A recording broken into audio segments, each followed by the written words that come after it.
사자굴에 들어간 이유라는 제목으로 오늘 말씀을 전합니다. 사자굴에 들어간 이유라는 제목입니다. 자, 마르틴 루터가 종교개혁을 한참 일으키고 그 운동을 주도했을 때에 이런 일이 있었습니다. 교황이 추기경을 시켜서 루터를 금으로 매수하라고 명령했습니다. 자, 그런데 추기경이 교황에게 이렇게 말합니다.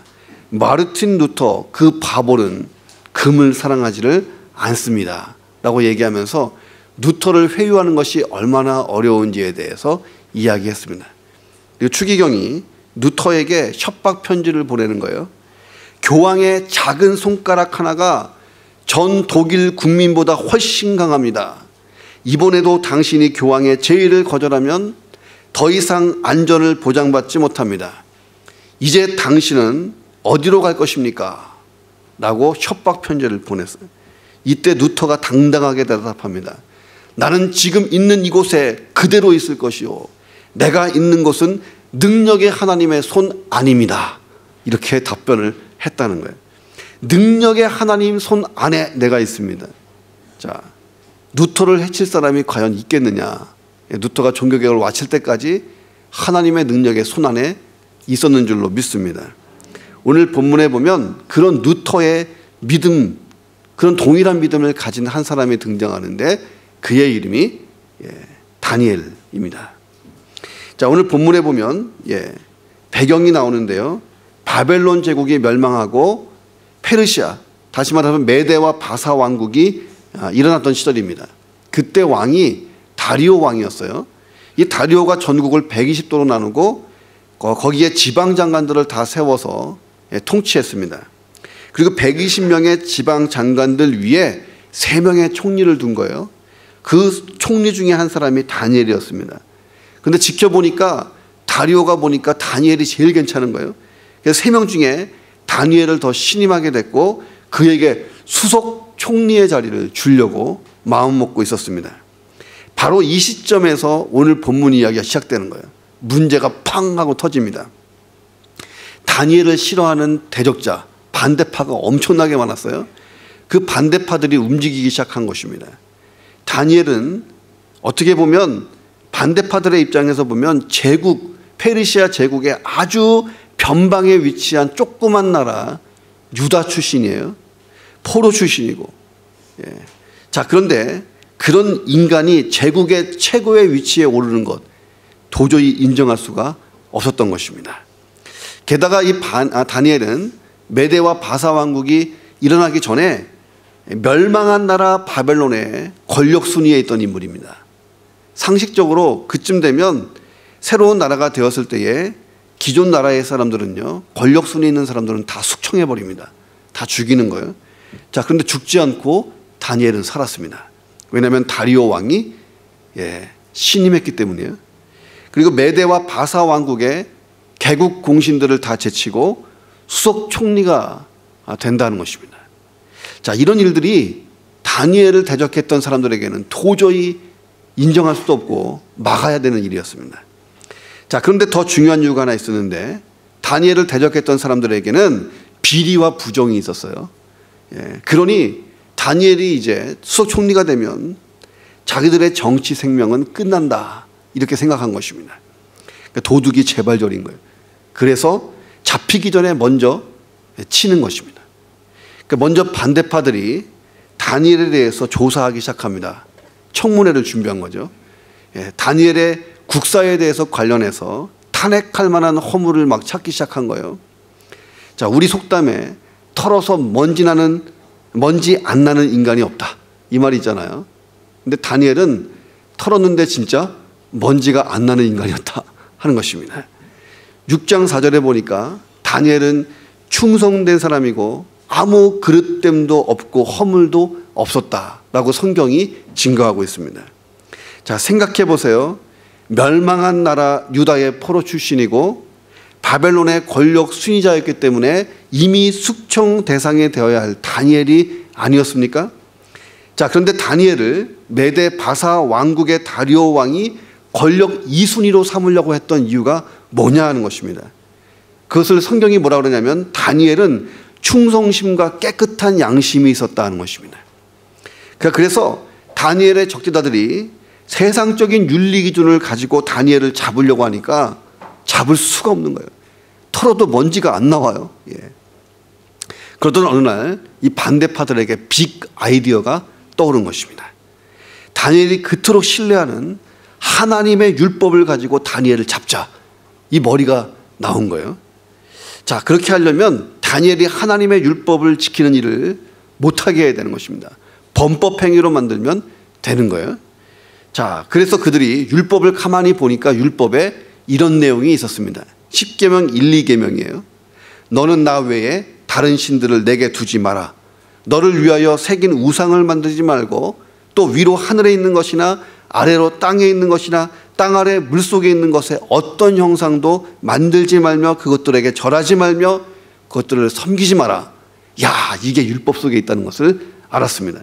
이걸 가지고 다니엘을 잡자. 이렇게 작전을 핀 거예요.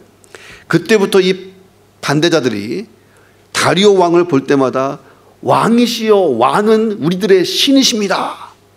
이렇게 추대를 한 거예요. 자기를 신으로 추대하는데 싫어할 왕이 있겠습니까? 다리오도 거기에 넘어가기 시작합니다. 자, 그래서 다리오 왕 외에 어떤 사람에게도 어떤 신에게도 30일 동안 절하지 못하게 하자 하는 어떤 법을 신하들이 만듭니다. 이 법을 어기면 사자굴에 던져 넣어서 죽이자 하는 법을 만든 것입니다. 그리고 왕을 찾아갔어요. 또 다시 왕을 막 시켜 세우면서 왕이시여 당신은 우리의 신이십니다. 막 이러면서 이 조서에다가 왕이 도장을 찍도록 유인합니다. 당신은 왕이 도장을 찍으면 왕도 바꿀 수 없는 것. 이게 페르시아법이에요. 자, 반대자들이 이것을 가지고 왕을 꼬셨습니다. 왕이시여 백성들의 충성된 잣대로 사용하십시오. 왕 외에 아무에게도 절하지 않는 것, 그게 백성들의 충성의 진위를 파악하는 기준입니다. 뭐 이렇게 꼬신 거예요. 당시에 메데 바사 왕국은 제국이 건설된 지 얼마 안 됐어요. 지금도 진행 중인 제국이었습니다. 자, 그래서 다리오의 왕권이 그렇게 견고하지 못했어요. 왕이 늘 불안불안했습니다. 자, 그래서 백성들의 충성심을 견고히 하겠다 하는 신하들의 마음을 왕이 기뻐하고 즐거워했습니다. 다리오 왕이 반대자들, 다니엘의 반대자들의 흑심을 보지 못한 거예요. 흑심을 보지 못하고 그들의 주청을 마치 자기를 향한 충성의 표시로 이해하고 조서에 도장을 꽝 찍고 금령을 내려버립니다. 자, 반대자들은 생각했어요. 다니엘이 분명히 이 금령에도 불구하고 하나님께 기도할 인간이다. 자기들이 본 바로는 충분히 그런 인간이에요.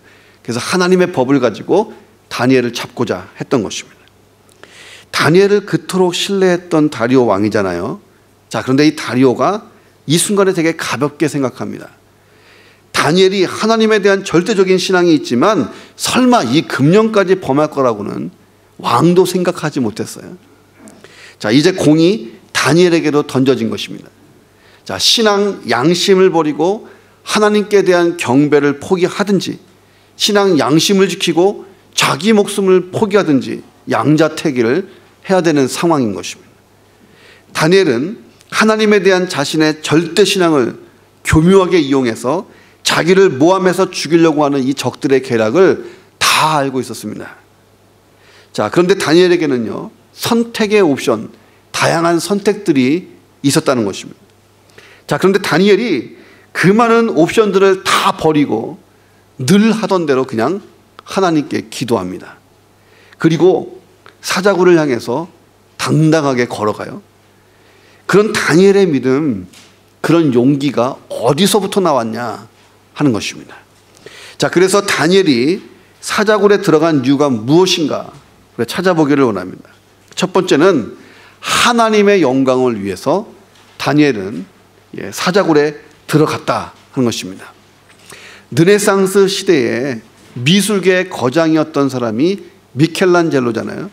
미켈란젤로의 성공 뒤에는 그의 선생 베르톨도가 있었다는 것입니다. 미켈란젤로가 14살이 되었을 때에 조각가 베르톨도의 문화생으로 들어가서 조각을 배웁니다. 베르톨도가 가만히 보니까 어린 미켈란젤로가 굉장히 큰 재능을 가지고 있는 거예요. 자, 그래서 어느 날 미켈란젤로를 불러서 물었습니다. 너는 위대한 종합가가 되기 위해서 무엇이 필요하다고 생각하느냐? 이렇게 물었습니다. 그러니까 미켈란젤로가 뭐라고 대답하냐면 제가 가지고 있는 재능과 기술을 더 닦아야 한다고 생각합니다. 귀엽게 대답을 했어요. 자, 그러니까 베르톨도가 이렇게 이야기합니다. 너의 그 기술만 가지고 있으면 안 된다. 너는 먼저 너의 기술을 무엇을 위해서 쓸 것인가 분명한 결정을 내려야 된다. 기술만 가지고 사는 인간은 그냥 장인에 불과한 거다. 기술을 무엇 때문에 쓰겠는가? 목적이 있어야 예술가다. 이렇게 얘기했던 것입니다. 자, 그리고 미켈란젤로를 데리고 밖에 나갔어요. 베르톨도가 제일 처음 미켈란젤로를 데리고 간 곳은 술집이었습니다. 그 술집 입구에 어마어마하고 아름다운 조각상이 하나 딱 있었어요. 베르톨도가 미켈란젤로에게 말합니다. 너 이 조각을 잘 봐둬라.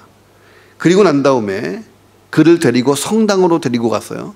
성당 입구에도 아름다운 천사의 조각상 하나가 있었습니다. 베르톨도가 미켈란젤로에게 너는 이 아름다운 천사의 조각상이 마음에 드느냐? 아니면 술집 입구에 있었던 그 조각상이 마음에 드느냐? 이렇게 물었습니다. 똑같은 조각상인데 하나는 하나님의 영광을 위해 조각됐고 또 하나는 술 마시는 사람들의 쾌락을 위해서 조각된 거야. 너는 앞으로 너의 기술과 재능을 무엇을 위해서 사용할래? 이렇게 물었습니다. 어린 미켈란젤로가 큰 소리로 외치는 거예요. 하나님을 위해, 하나님을 위하여 쓰겠습니다. 결국 미켈란젤로가 그 고백대로 평생을 하나님을 위해 자기의 재능을 썼다는 거예요. 그 결과 지금까지 손꼽히는 미술계의 거장으로 남게 된 것입니다. 이 다니엘도 하나님의 영광을 위해서 살고자 했습니다. 자, 그래서 인간이 만든 금령을 따르지 않기로 했어요. 반대자들이 만든 음모가 두려워서 기도하는 것 쉬지 않도록 했습니다. 10절은 이렇게 증거합니다. 다니엘이 이 조서에 왕의 도장이 찍힌 것을 알고도 자기 집에 돌아가서는 윗방에 올라가 예루살렘을 향하여 창문을 열고 전에 하던 대로 3번씩 무릎을 꿇고 기도하며 그의 하나님께 감사했다. 자, 이 말씀을 가만히 보면 다니엘이 이 모든 상황을 다 알고 있었다는 거예요. 왕이 자기와 상의하지도 않고 이런 엉뚱한 법에다가 조인하고 발표했다는 것, 이것은 분명히 자기를 향한 음모라는 것 다 알고 있었다 하는 것입니다. 음모라는 것을 알고 있었는데 그러면서도 하나님께 기도하는 것은요, 그 음모 속에 빠져드는 거예요. 다양한 선택이 다니엘에게 있었습니다. 기도하기를 잠시 쉬는 것, 30일만 쉬면 되잖아요. 이것도 하나의 방법입니다. 아마 하나님도 이해하지 않겠어요. 목숨이 날아가는 판인데. 아니면 문을 닫고 은밀하게 침묵으로 기도하는 거예요. 이것도 하나의 방법입니다. 자, 그런데 다니엘이 어떻게 기도했는가? 예루살렘으로 향한 창문을 열고 기도합니다. 왜 열었는가? 다 들으라는 거예요. 들을 사람 다 들어라. 왜 다니엘이 이렇게 무모한 시도를 했는가? 다니엘에게는요, 자기 목숨보다 하나님의 명예와 하나님의 영광이 더 중요했다는 것입니다. 자, 그래서 다니엘은 인본주의자들과 타협할 마음이 1%도 없는 거예요. 요즘에 인터넷에서 굉장히 세게 얘기할 때 일도 없어가 이제 1%라는 얘기인데 일도 없어. 인본주의자들과 타협할 마음이 일도 없는 게 다니엘의 굳은 결심이었습니다. 오히려 하나님을 멸시하는 이방인들에게 살아계신 하나님을 증거하기 위해서 소리를 높여서 통성으로 기도했던 것입니다. 내가 죽더라도 하나님의 영광을 내가 드러내야겠다. 자, 학자들은 이 사건이 일어났을 때 다니엘이 나이가 80살이었다라고 이렇게 연구하고 있습니다. 다니엘이 처음 이 바벨론 페르시아 땅에 올 때는요 15살이었어요. 15살 때 유다의 귀족 출신이었던 이 다니엘이 바벨론에 끌려옵니다. 그리고 왕궁에서 교육을 받았어요. 자, 그런데 다니엘이 하나님께 뜻을 정하고 바벨론 왕의 진미와 포도주를 먹지 않겠다고 결심합니다. 이것은 우상의 제물이니까 이걸 먹어서 내 몸을 더럽힐 수 없다. 그때부터 채소만 먹었어요. 왕명을 거역하면 어떻게 되는 줄 알면서도 믿음으로 했다는 것입니다. 그리고 65년이 흘렀어요. 주변 형편도 변했고 그런 변화 속에서 다니엘의 위상이 완전히 바뀌었잖아요. 매우 높아졌습니다. 자, 그런데 다니엘은 65년 전에 그 어린 시절에 했던 행동이나 65년이 지나고 지금 하는 행동이나 한결같다는 거예요. 한결같은 믿음으로 산 거예요. 그 믿음의 내용이 뭡니까? 하나님의 영광을 위해서 나는 살기도 하고 죽기도 하겠다. 이게 다니엘의 각오였던 것입니다. 다니엘은 다리오 왕의 총애를 받고 메대와 바사 왕국에서 부귀영화를 누리는 것, 이거 별로예요. 다니엘은 하나님의 영광을 택했던 것입니다. 오늘날 우리 신앙이 밋밋하고 뜨뜻미지근하고 하는 이유가 뭐냐? 내가 내 영광을 위해서 살면 그렇게 되는 거예요. 다니엘처럼 내가 하나님의 영광을 한번 위해 살아보자. 내 신앙이 불같이 타오를 줄로 믿습니다. 다니엘이 사자굴에 들어간 이유가 뭘까? 두 번째는요, 하나님께 소망을 뒀기 때문이에요. 하나님께 소망을 뒀기 때문에. 그러니까 네로 황제가 있었는데 네로 황제가 1세기 로마의 황제였잖아요. 이 네로 황제와 동시대를 살았던 사람이 사도 바울입니다. 네로 황제는 로마 통치자로서 15년 동안 군림을 했어요. 이 네로는 자기 자신만을 위해 산 사람, 그런 이기적인 사람의 대표적인 사람이 네로입니다. 그러기에 그는 타인에게 일평생 해를 끼치는 아주 포악한 삶을 살았다 하는 것입니다. 자, 네로가 살던 왕국은 복도 길이가 1마일이나 되는 굉장히 큰 궁전이었습니다. 궁전 안에 모든 그 벽은요, 상아와 자개로 장식됐고, 천정에는 값진 향수를 뿌리는 샤워 장치가 있었다는 것입니다. 그리고 화장실 가면 칙 하고 나오잖아요. 그게 네로 시대 때는 천장에서 뿌려졌다 하는 것입니다. 자, 그가 쓴 왕관이 10만 불이 넘었고 그가 입던 옷은 너무 많아서 한 번 입은 옷은 다시 입지 않았다 하는 이야기가 있습니다. 매일같이 수많은 미녀들에게 쌓여서 세월 가는 줄 모르고 향락을 즐기고 바로의 궁전에서는 매일같이 희한한 게임이 열리고 예술 공연이 매일 펼쳐집니다. 자, 그런데 네로의 마음속에 진정한 만족이 없었던 거예요. 네로가 맨 마지막에 어떻게 인생을 끝내냐면 자살합니다. 삶의 무의미를 느끼고 무상을 느끼고 인생을 자살로 끝냈습니다. 그러니까 네로와 같은 시대를 살았던 사도 바울이 있잖아요. 네로는 사도 바울에게 사형 선고를 내림으로 사도 바울이 순교하게 됩니다. 자, 바울은 그리스도를 알기 전에는 세상에 대한 야심과 집착으로 살았던 사람입니다. 그러나 예수님을 만난 다음부터는 그 모든 세상의 부귀와 영화를 분토처럼 버렸어요. 타인과 그리스도인의 영광을 위해서, 그리스도의 영광을 위해서 살게 됩니다. 그러면서 이 바울이 외쳤던 게 있어요.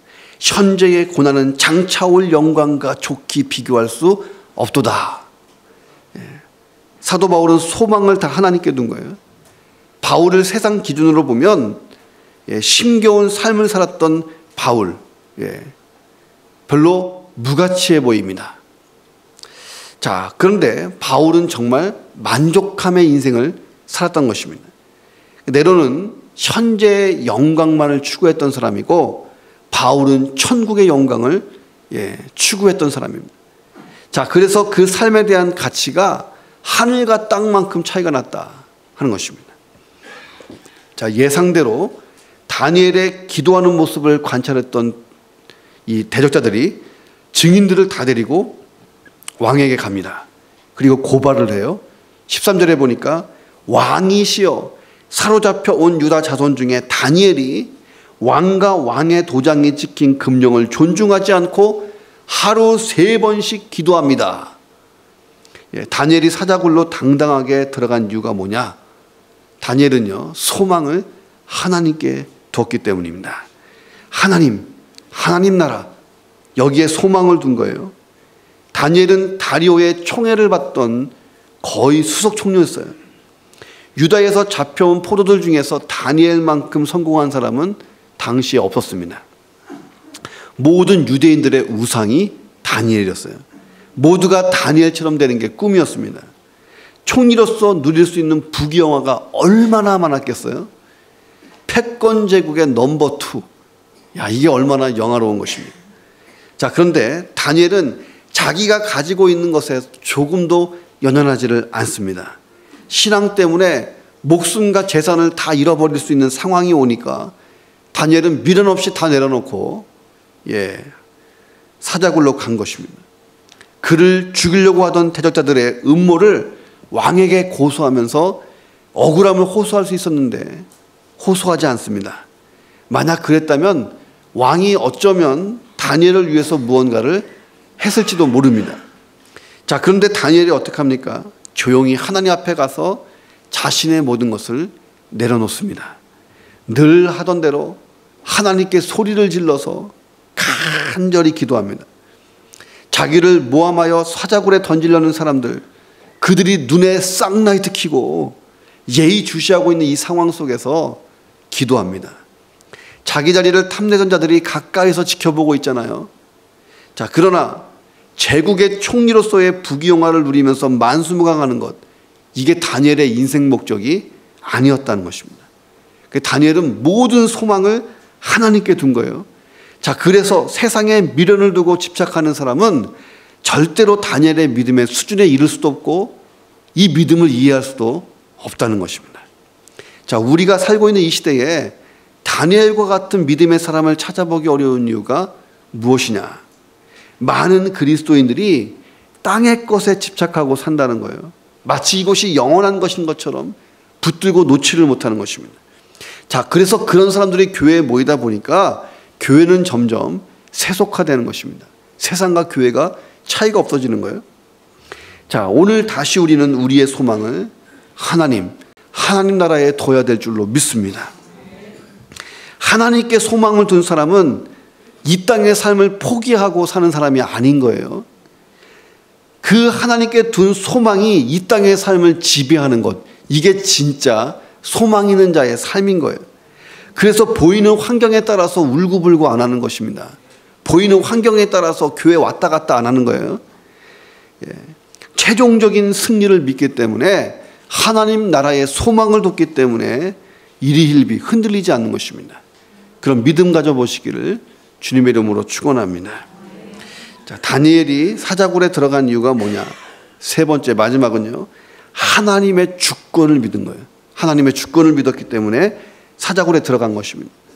존 웨슬리 목사님이 사역을 마치고 은퇴 예배를 드릴 때였어요. 많은 성도와 예비 사역자들이 모여서 예배를 드렸습니다. 은혜로운 예배가 끝났을 때에 한 성도가 존 웨슬리 목사님 앞에 가서 이런 질문을 합니다. 목사님의 사역 중에 가장 빛났던 순간은 언제입니까? 많은 사람들도 똑같은 질문을 하고 싶었을 거예요. 웨슬리 목사님이 이렇게 대답합니다. 제 인생에 가장 빛났던 순간, 그런 것은 특별히 존재하지는 않습니다. 왜냐하면 우리가 살면서 경험하는 모든 일 가운데 가장 최고의 순간은 하나님이 나와 함께하는 순간이기 때문입니다 라고 얘기했다는 거예요. 하나님이 나와 함께만 하신다면 그곳이 화려한 무도회장이든 캄캄한 감옥이든 영광스러운 이 시상식 자리든 메마른 사막이든 저에게는 아무 상관이 없었습니다 라고 고백했던 거예요. 다니엘에게 중요했던 것은요, 하나님이 함께 하시는 것, 하나님의 임재였던 것입니다. 내가 비록 사자굴에 던져지지만 사자굴 속에도 하나님이 계신다. 사자굴 속에도 하나님의 임재가 있다. 하나님이 계신 곳이라면 내가 사자굴 들어갈 수 있다. 이게 다니엘이 믿었던 하나님의 주권이었습니다. 자, 다니엘은 이렇게 할 수 있었어요.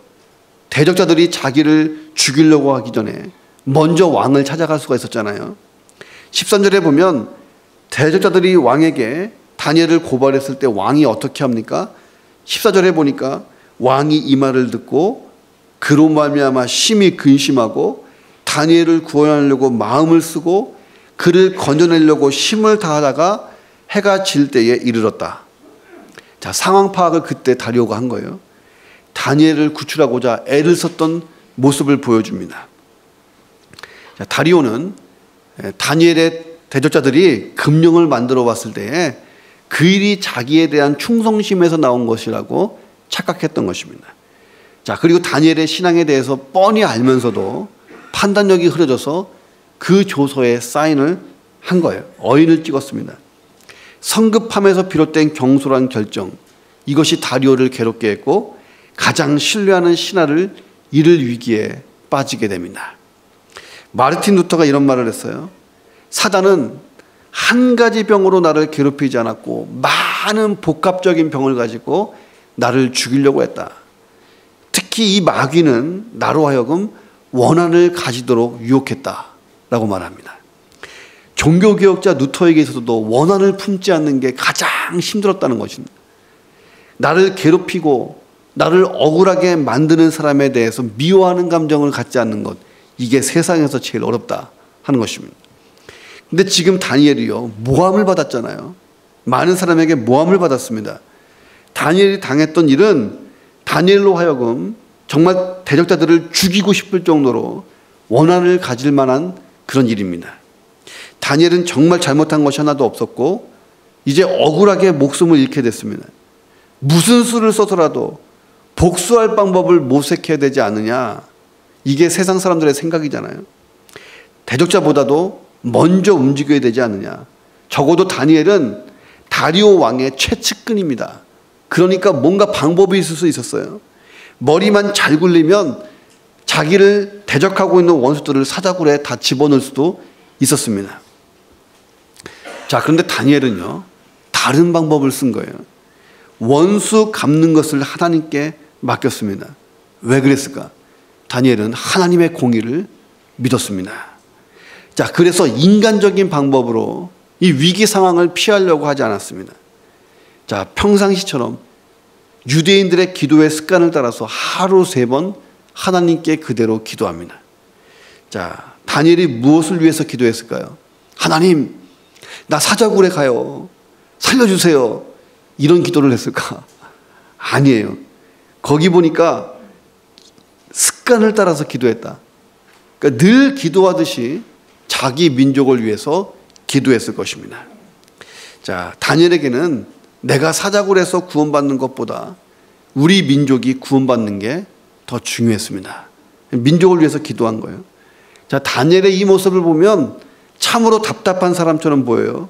자, 그런데 다니엘은 모든 상황을 주관하시는 하나님의 주권을 믿었다, 인정했다는 것입니다.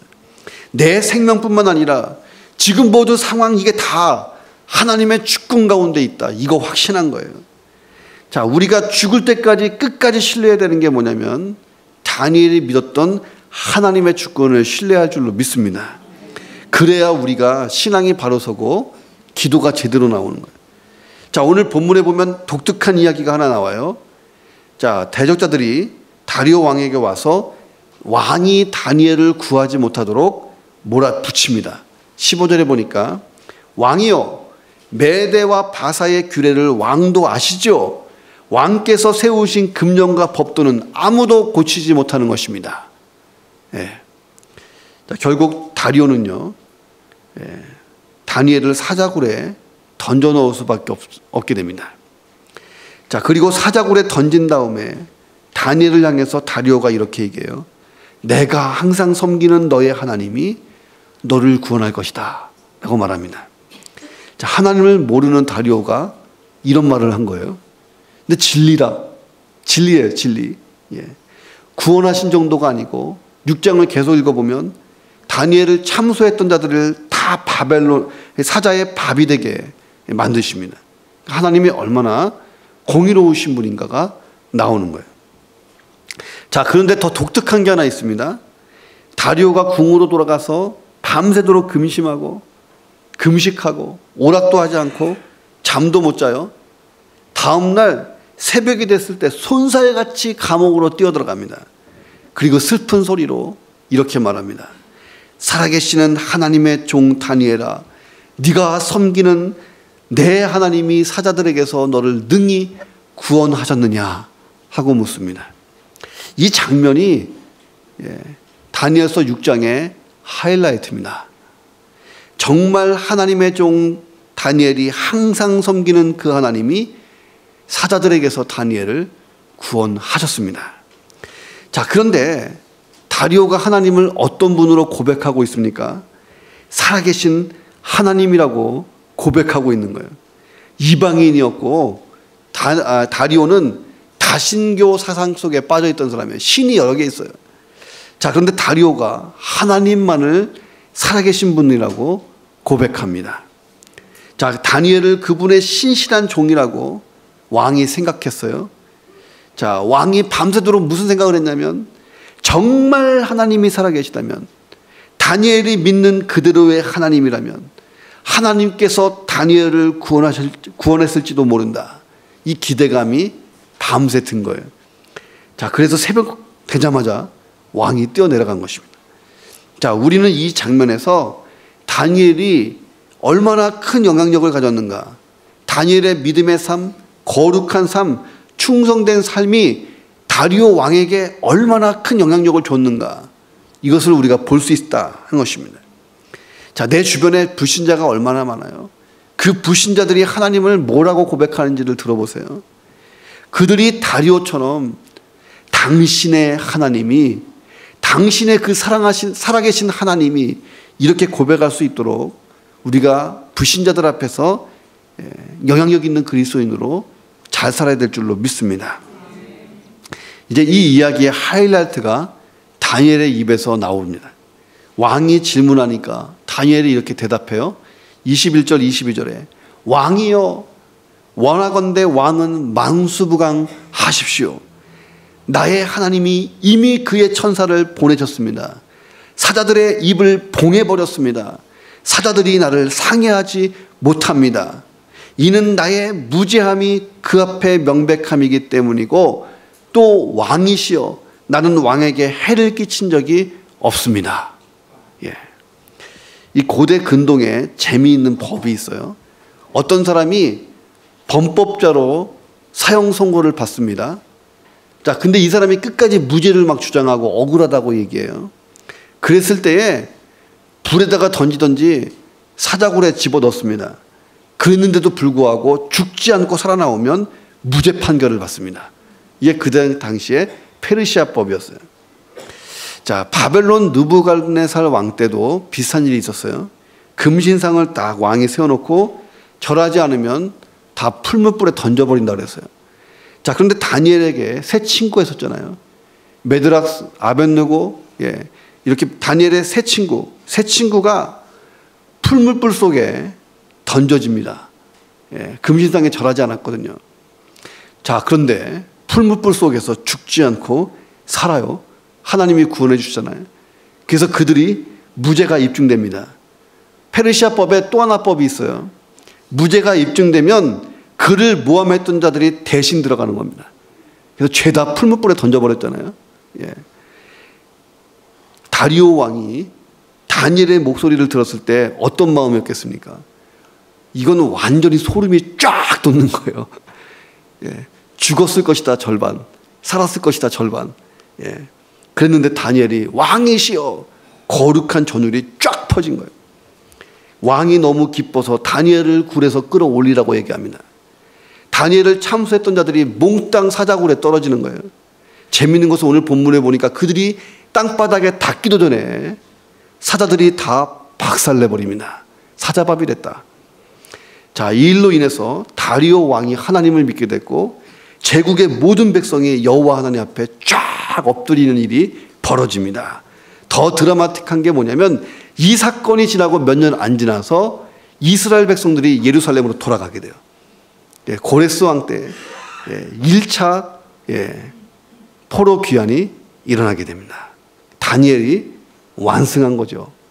다니엘이 그때 믿음으로 버텼기 때문에 온 나라가 하나님을 알게 됐고, 고레스 왕이 감동을 받고 모든 이스라엘 백성들은 예루살렘으로 돌아가도 좋다라고 하는 고레스 칙령을 내린 것입니다. 이게 다 다니엘의 믿음에서부터 출발했다는 거예요. 얼마나 위대한 인물이에요. 하나님의 주권을 믿는 사람, 믿음으로 완승하는 줄로 믿습니다. 인본주의적인 거 다 버리고 하나님의 주권을 붙들고 완승하는 삶을 사시기를 주의 이름으로 축원합니다. 한 유명한 서커스 스타가 텔레비전에 나와서 자기 간증을 했습니다.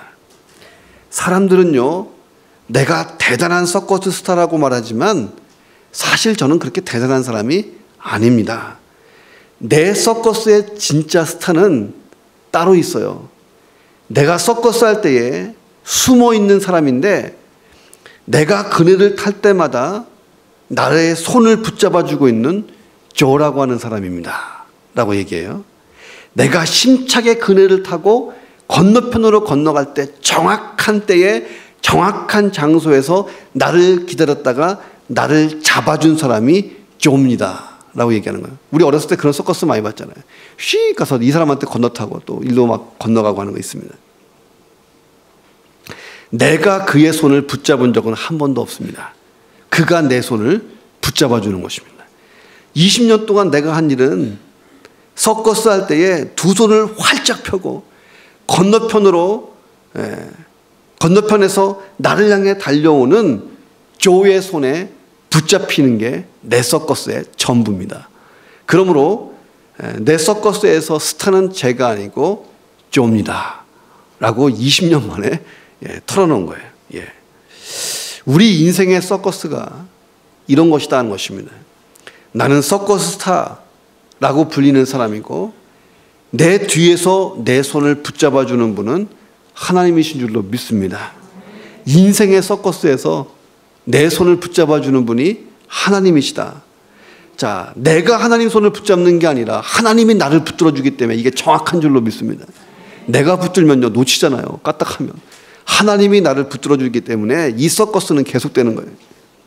자, 우리가 담대하게 그네를 타고 심차게 건너편으로 날아갈 수 있는 것은 항상 변함없이 거기서 내 손을 붙잡아주고 계시는 하나님의 손이 있기 때문인 줄로 믿습니다.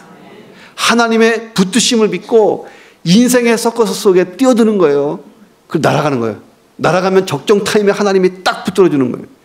다니엘이 사자굴에 뛰어들었잖아요. 하나님이 적정 타임에 다니엘을 건지신 것입니다. 우리가 하나님의 손에 붙들리기만 하는 데인 거예요. 언제나 하나님은 나를 붙들기 위해 정확한 지점에서 기다리고 계신 줄로 믿습니다. 기도하겠습니다.